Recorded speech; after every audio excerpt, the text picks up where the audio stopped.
Bonjour, bienvenue dans la deuxième partie sur le chapitre composition des solutions. Nous allons parler de la couleur d'une solution.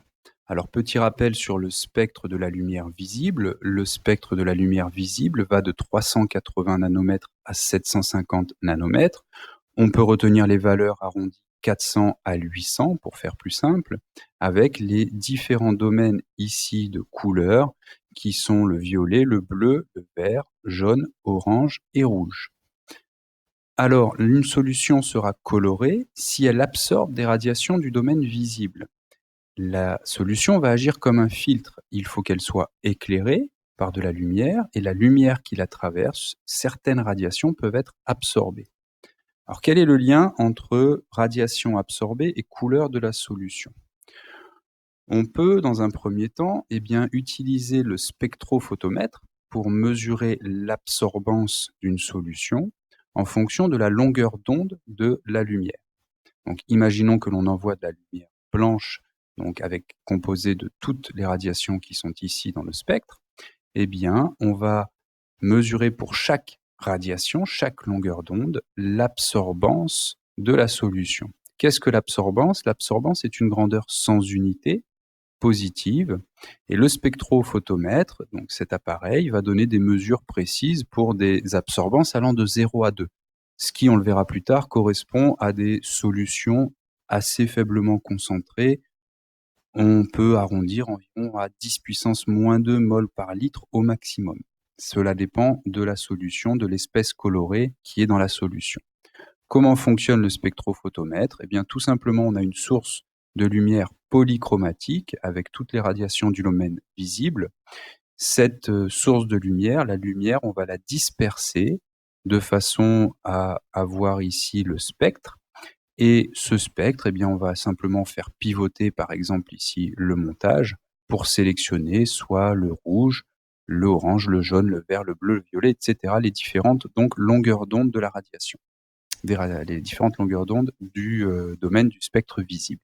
Cette lumière va traverser une cellule c'est une cuve dans laquelle on va placer la solution. Et à la sortie, on aura un détecteur qui va donc détecter la quantité de lumière qui aura traversé la solution et qui va en déduire, qui va afficher ensuite la valeur d'absorbance de la solution pour la longueur d'onde étudiée.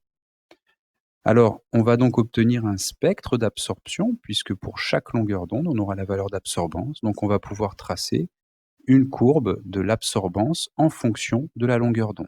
Voici un exemple de ce qu'on peut obtenir avec du carotène. Alors, on a enlevé ici les points pour lesquels l'absorbance est très faible, proche de 0. Voilà, mais il faut imaginer ici que la courbe continue un petit peu vers au bord de l'axe des abscisses, et de même de l'autre côté, ça continue le long de l'axe des abscisses ici. Donc on voit un pic d'absorbance ici. Alors, on va d'abord regarder, on aura besoin du cercle chromatique pour déterminer, pour voir le lien entre radiation absorbée et couleur de la solution.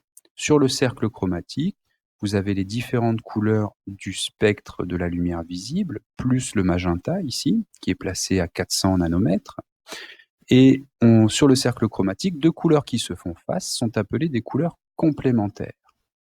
Alors, comment déterminer la couleur d'une solution? C'est ce que nous allons voir tout de suite. Tout d'abord, sur le spectre d'absorbance, on va repérer le maximum d'absorbance ici. Donc le maximum est ici, on va repérer la longueur d'onde, lambda max, correspondant à ce maximum d'absorption. Une fois qu'on l'a repéré, on va repérer quelle est la couleur de cette radiation. Dans l'exemple donné, la longueur d'onde du maximum est environ de 460 nanomètres. Donc 460 nanomètres, ici on est à peu près dans le bleu.